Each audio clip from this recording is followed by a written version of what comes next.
শ্বিলঙলৈকে মই পলং আজি পুনৰ আমি বালিমাহী অৰণ্যত আছোঁ। আজি আমি সকলোৱে জানো বিশ্ব পৰিৱেশ দিৱস আৰু বিশ্ব পৰিৱেশ দিৱস উপলক্ষে বিগত 13টা বছৰে বালিমাহী অৰণ্যত গছপুলি ৰোপণ কাৰ্যসূচীৰ লগতে পৰম্পৰাগত খাদ্যৰ জুতি লোৱা হয়। আজি পুনৰ বালিমাহী অৰণ্যৰ স্ৰষ্টা শ্ৰদ্ধাৰ ললিত টাইট ডাঙৰীয়াৰ নেতৃত্বত জাৰচাং বহুমুখী উন্নয়ন সমিতিৰ সদস্যসকল তেখেতৰ শুভাকাংক্ষীসকল বালিমাহী অৰণ্যক যিসকল ব্যক্তিয়ে অন্তৰেৰে ভাল পায় সেই ব্যক্তিসকল আহিছে। লগতে জপং গাঁৱৰ ডেকাচাম আহিছে, ডেকা যুৱক যুৱতীসকল আহিছে। গতিকে সঁচাকৈ এটা সুন্দৰ এক বৰ্ণিল পৰিৱেশ বুলি আমি ক'ব পাৰোঁ। গতিকে এই ভাল লগা মুহূৰ্তত মই পোনে পোনে আহিছোঁ। এই বালিমাহী অৰণ্যৰ স্ৰষ্টা যিগৰাকী ব্যক্তিৰ কাৰণে এই বালিমাহী অৰণ্য হৈছে হিয়াৰ আমঠু, বুকুৰ কুটুম। যিগৰাকী ব্যক্তিয়ে খাওঁতে শুওঁতে বহোঁতে বালিমাহী অৰণ্যৰ সেউজীয়া সেউজীয়া পৰিৱেশৰ কথা আচলতে ভাবে, বালিমাহী অৰণ্যক সমৃদ্ধ কৰাৰ কথা চিন্তা কৰে, সেই ব্যক্তিগৰাকী আমাৰ কাষত আছে শ্ৰদ্ধাৰ ললিত টাইট ডাঙৰীয়া। কওক, এই সমৃদ্ধময় মুহূৰ্তত আপুনি কি ক'ব? পোনপ্ৰথমে আজি বিশ্ব পৰিৱেশ দিৱস উপলক্ষে মিলি ডাঙৰীয়াৰ চেনেলৰ যোগেদি সকলোকে অত্যন্ত সম্ভাষণ জ্ঞাপন কৰিছোঁ। আজি বিশ্ব পৰিৱেশ দিৱসৰ যি তাৎপৰ্য এইখিনি আমি বহলাই কোৱাৰ কোনো প্ৰয়োজন নাই। বিশ্বই জানে যে বিশ্ব পৰিৱেশ দিৱস উপলক্ষে আজি সকলো জেগাতে সকলো ঠাইতে আচলতে গছ গছনি ৰোৱাৰ পৰিকল্পনা কৰা হয়। আমিও আজি 13 বছৰ ধৰি ইয়াতে গছ পুলি ৰোৱাক এটা মান্যতা প্ৰদান কৰা হৈছে।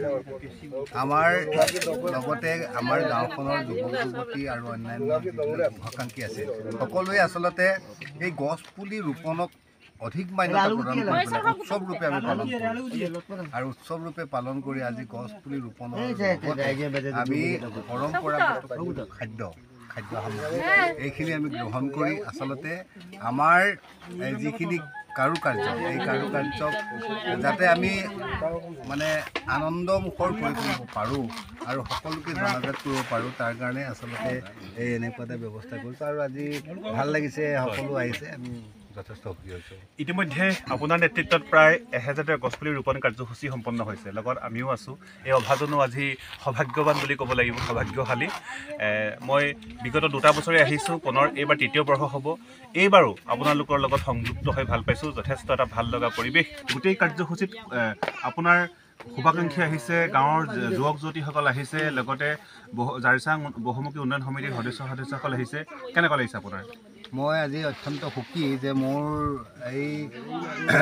মই আচলতে এইখন মই সাধাৰণ পালকহে সকলোখিনি ৰাইজৰ। গতিকে ৰাইজে আহিছে, মোৰ শুভাকাংক্ষীসকল আহিছে আৰু পৃথিৱীখনক সেউজীয়া কৰাৰ কাৰণে আৰু অন্ততঃ ইয়াৰ জীৱন জগতক আচলতে এই অক্সিজেন এইটো জীৱাণু শক্তি দিবলৈ সকলোৱে প্ৰয়াস কৰাৰ কাৰণে মই তেখেতসকলক যিসকল শুভাকাংক্ষী আছে সকলোকে মই আন্তৰিক ধন্যবাদ জ্ঞাপন আৰু পৰৱৰ্তী সময়তো তেখেতসকলে অংশগ্ৰহণ কৰি আচলতে এনেকুৱা এটা পৰিৱেশ এনেকুৱা সৃষ্টি কৰিব লাগে যাৰ যোগেদি আমি চাৰিমুঠি জগতৰ চাৰিমুঠি যুৱক সকলোৱে খাদ্য অন্ন বস্ত্ৰ সকলো যোগান ধৰিব পাৰে।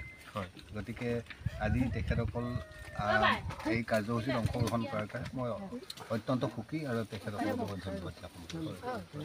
কি প্ৰজাতিৰ গছপুলি ৰোপণ কৰা হ'ল? আজি আমি গমাৰি ৰোপণ কৰিছোঁ, শিলিখা ৰোপণ কৰিছোঁ, তাৰপাছত বকুল গছো আছে, অন্যান্য ফল মূলৰ গছো আছে। সকলোখিনিকে আজি আমি ৰোপণ কৰিছোঁ আৰু আজি আশা কৰিছোঁ যে এইখিনি এদিন নিশ্চয় ডাঙৰ বৃক্ষ হ'ব, অক্সিজেন যোগান ধৰিব। কবিয়ে কৈছিল যে মৰিলেও মই ঐনিতমৰ গাঁৱতহে মৰিম, মানে ঐনিতমৰ পৃথিৱীত মৰিম। ঠিক তেনেকৈ আমাৰ ললিত টাইট ডাঙৰীয়াও মৰিব লগা যদি হয় বালিমাহী অৰণ্যত মৰিম। কি ক'ব সেই বিষয়ে? সেইটোতো অত্যন্ত মোৰ কাৰণে সুখী হ'ম যে যদি মই অন্ততঃ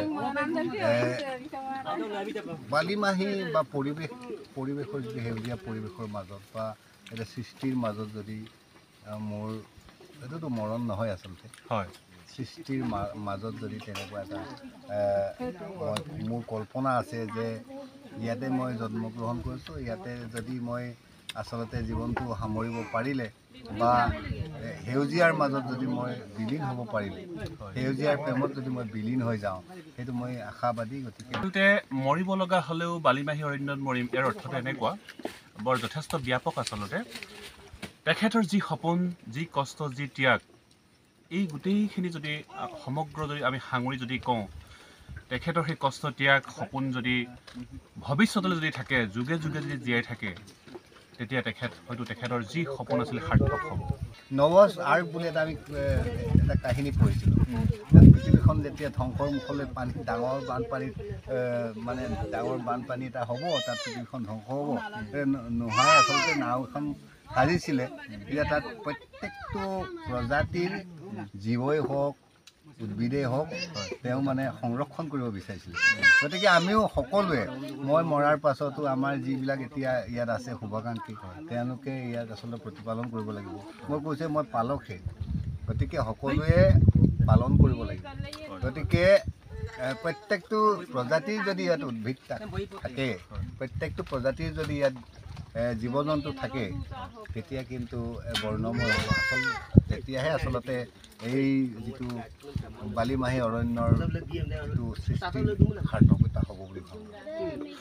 আচলতে তেতিয়া লুৰিণজ্যোতি গগৈ ডাঙৰীয়া তেতিয়া আছুৰ জেনেৰেল ছেক্ৰেটাৰী আছিল।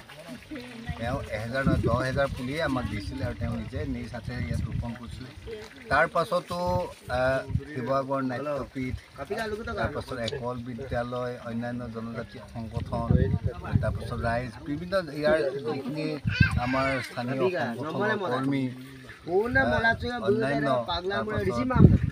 শিল্পী সমাজ, তিয়ক, অন্যান্য জাতীয় সংগঠনসমূহে আচলতে তেওঁলোকে তেওঁলোকৰ অমৃতৰ হাতেৰে ইয়াত গছ পুলি ৰোপণ কৰিছে বসুমতী বুকুত।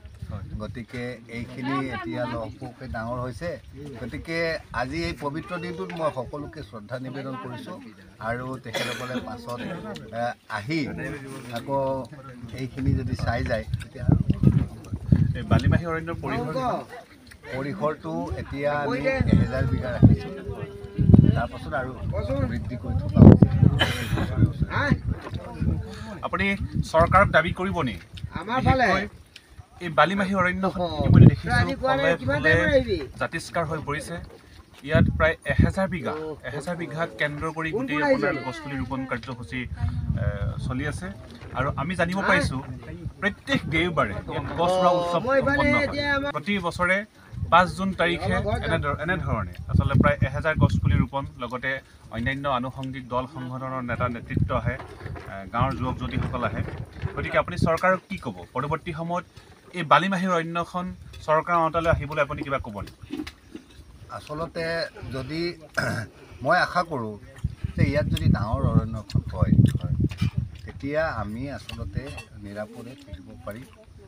না জীৱ জন্তু, চৰাই চিৰিকটি, মানুহ দুনুহ সকলোৱে নিৰাপদে থাকিব পাৰিম, প্ৰথম কথা। দ্বিতীয় কথা হ'ল কি, এই যিটো গছ গছনিবিলাক ডাঙৰ হ'লে ইয়াৰ পৰিৱেশটো শান্ত কৰি ৰাখিব, অক্সিজেনযুক্ত কৰি ৰাখিব আৰু প্ৰতিৰোধ কৰিব। তাৰপাছত যদি ইয়াতকৈ যদি আৰু বেছি হৈ যায়, তেতিয়াহ'লে এই যদি অভয়াৰণ্য বা ডাঙৰ অৰণ্য হয়, তেতিয়াহ'লে ইয়াত চৰকাৰে গুৰুত্ব দিব। আচলতে ৰাস্তা পদূলি ইয়াত নাই, গতিকে ৰাস্তা পদূলি পৰ্যটক আহিব, পৰ্যটকবিলাকে গুৰুত্ব দিব, তেতিয়া এই অঞ্চলটো পিছপৰা যাব, অঞ্চলটো নিশ্চয় উন্নত হ'ব বুলি মই ভাবোঁ। আৰু বিশেষকৈ এইটোতো এটা গোটেই জাতীয় এটা ঐতিহ্য হ'ব লাগে, ভৱিষ্যতে জাতীয় সম্পদ হ'ব লাগে। মোৰ বা কাৰোবাৰ বুলি নহয়, আমাৰ জাতিটোৰ এটা সম্পদ হওক। গতিকে জাতিটোৰ সম্পদ হোৱালৈকে যদি চৰকাৰে বিবেচনা কৰে পাছে পৰে, তেতিয়াহ'লে তেখেতসকলে বিবেচনা কৰিবৰ কাৰণে আমি পিছে পৰে নিশ্চয় চৰকাৰক। ধন্যবাদ। যথেষ্ট তাৎপৰ্যপূৰ্ণ কথা ব্যক্ত কৰিছে। তিয়কৰ জাজিমুখৰ বালিমাহী অৰণ্য ইতিমধ্যে উল্লেখ কৰিছোঁৱেই, ফলে ফলে জাতিষ্কাৰ হৈ পৰিছে।